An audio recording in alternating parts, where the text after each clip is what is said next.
بەنسبەت خواردەمەنیەوە ئێمە دڵنیایی ئەدەین بە هەرێمی کوردستانی بە تایبەتی شاری سلێمانی چونکە ئەم کۆبوونەوەمان کۆبوونەوەی تەواوکەری دوێنێ بوو کە لە وەزارەتی بازرگانی ئەنجامماندا و بە جەنابی وەزیرمان گەیاند کەوە خۆراک پێداویستی خۆراکی هاوڵاتیان لە کوردستانە پارێزراوە هیچ کێشە و گرفتێکمان نییە.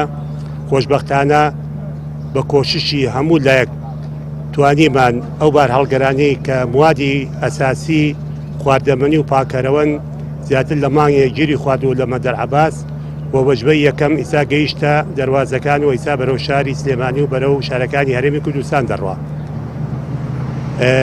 دەیان هەزار تەن موادی خۆراکیمان هەیە ئێمە بازرگانەکان چاوکراون ئێمە ئاگاداری ئەم عوزورۆڤین بۆیە هانی کۆمپانیەکانماندا کەوا پێداویستی خواردن زیاتر بێنن.